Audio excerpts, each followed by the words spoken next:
ಹಾಗೇನೆ ನಮಗೆ ಇನ್ನೊಬ್ರು ನಮ್ಮ ಮಾಜಿ ಅಧ್ಯಕ್ಷರು ಹನುಮಯ್ಯನವರೇ, ನಿಮಗೆ ಒಂದು ಗೊತ್ತಿರಲಿ, ಏನು ವಿಶ್ವನಾಥ್ ಅವರು 8 ಕೋಟಿ ಕಾರಲ್ಲಿ ಓಡಾಡ್ತಾರೆ. ನಿಮ್ದು ಯಾವ್ದಾನ ಆಸ್ತಿ ಕಬಳಿಸಿದಾರೇನ್ರಿ? ಯಾರ್ದಾದ್ರು ಕಾರ್ಯಕರ್ತರದ ಆಸ್ತಿ ಕಬಳಿಸಿದಾರೇನ್ರಿ?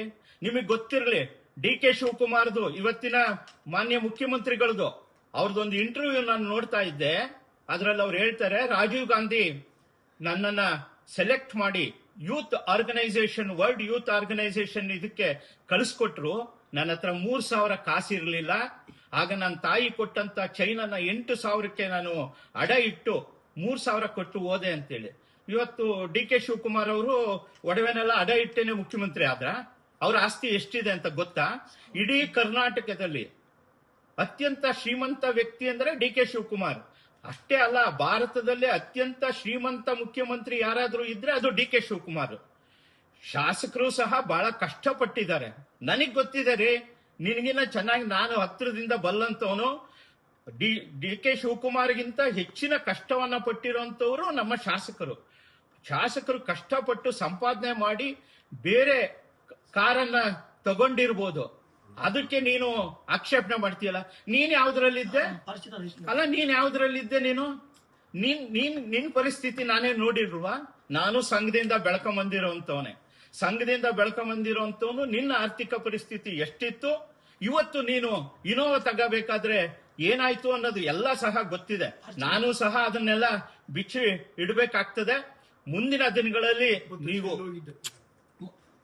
ದಿನಗಳಲ್ಲಿ ನೀವು ಬಹಳ ಇನ್ನೊಂದು ಹನುಮಯ್ಯನವರೇ, ನಿಮ್ಗೆ ನಾಚಿಕೆ ಆಗ್ಬೇಕು.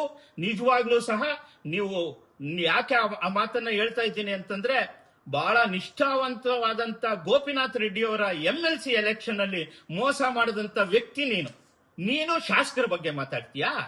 ಯಾವ ನೈತಿಕತೆ ಇದೆ ನಿನಗೆ ಶಾಸಕರ ಬಗ್ಗೆ ಮಾತಾಡುವಂಥದ್ದು? ಸೊ ನೀನು ಬಹುಶಃ ಆ ಮಾತನ್ನ ಶಾಸಕರಿಗೆ ಬೇಷರತ್ತಾಗಿ ಕ್ಷಮಾಪಣೆ ಕೇಳಬೇಕು. ಮತ್ತೆ ನೀನು ರಾಷ್ಟ್ರೀಯ ಸ್ವಯಂ ಸೇವಕ ಸಂಘ ಅಂತೇಳಿ ನಾಮ ಎಳೆಯುವಂಥದ್ದನ್ನ ನೀನು ಬಿಡಬೇಕು. ನೀವು ಹಂಗೂ ಇದ್ರೆ ನೀವು ಬೇರೆ ಪಕ್ಷಕ್ಕೆ ಹೋಗಿ ಶಾಸಕರ ವಿರುದ್ಧ ನೀವು ಸ್ಪರ್ಧೆ ಮಾಡ್ರಿ. ನೀವು ಸ್ಪರ್ಧೆ ಮಾಡಿ ಗೆಲ್ಸೋದಾದ್ರೆ ನೋಡೋಣ, ಬನ್ನಿ ಎಲೆಕ್ಷನ್ ಅಲ್ಲಿ. ಆಯ್ತು, ನಾನು ನೋಡ್ತೀನಿ ನಿನ್ನ ಇದರಿಂದ ಎಷ್ಟು ಬೂತ್ಗಳಲ್ಲಿ ನೀನು ಏಜೆಂಟ್ಗಳನ್ನ ಕೂರಿಸ್ತೀಯ, ನಾನು ನೋಡ್ತೀನಿ. ಬಹುಶಃ ನಿಮ್ಗೆ ಇದು ದುರಹಂಕಾರದ ಪರಮಾವಧಿ ಅಂತೇಳಿ ನಾನು ಹೇಳಕ್ ಇಚ್ಛೆ ಪಡ್ತೇನೆ. ಮುಂದಿನ ದಿನಗಳಲ್ಲಾದ್ರೂ ನಿಮ್ಮ ತಪ್ಪುಗಳನ್ನ ತಿದ್ದುಕೊಂಡು ಶಾಸಕರಲ್ಲಿ ಕ್ಷಮಾಪಣೆ ಕೇಳಿ ಮತ್ತೆ ಭಾರತೀಯ ಜನತಾ ಪಾರ್ಟಿಗೆ ಅಕಸ್ಮಾತ್ ಶಾಸಕರು ಮನಸ್ಸಿ ಸೇರಿಸ್ಕೊಂಡ್ರೆ ಬರಬಹುದು ಅಂತೇಳಿ ನಾನು ಅನ್ಕತೀನಿ. ಈ ದುರಹಂಕಾರ ಎಲ್ಲ ಬಿಟ್ಬಿಡಿ. ನಾನು ಮತ್ತೊಮ್ಮೆ ಹೇಳ್ತಾ ಇದ್ದೀನಿ, ಯಲಹಂಕ ಕ್ಷೇತ್ರ ಭಾರತೀಯ ಜನತಾ ಪಾರ್ಟಿಯ ಒಬ್ರು ನಾಯಕರು, ಅದು SR ವಿಶ್ವನಾಥ್ ಅವರು. SR ವಿಶ್ವನಾಥ್ ಅವರ ನೇತೃತ್ವವನ್ನು ಒಪ್ಪಿ ಬರೋದಾದ್ರೆ ಬರ್ಲಿ. ಅಲ್ರಿ, ಯಲಹಂಕ ನಾನು ಓದಿದ್ದು ಬೆಳೆದಿದ್ದು ಎಲ್ಲ ಸಹ ಯಲಹಂಕದಲ್ಲೇ.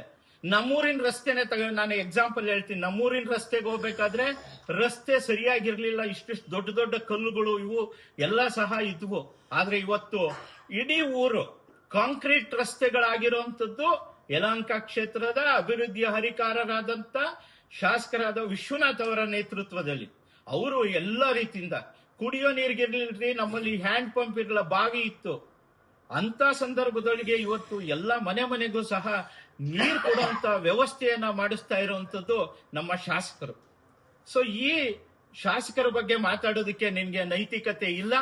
ನಿನ್ನ ನೈತಿಕತೆಯನ್ನ ಬಿಟ್ಟು ನೀನು ಬೇಷರತ್ತಾಗಿ ನಮ್ಮ ಶಾಸಕರಲ್ಲಿ ಕ್ಷಮೆ ಕೇಳಬೇಕು.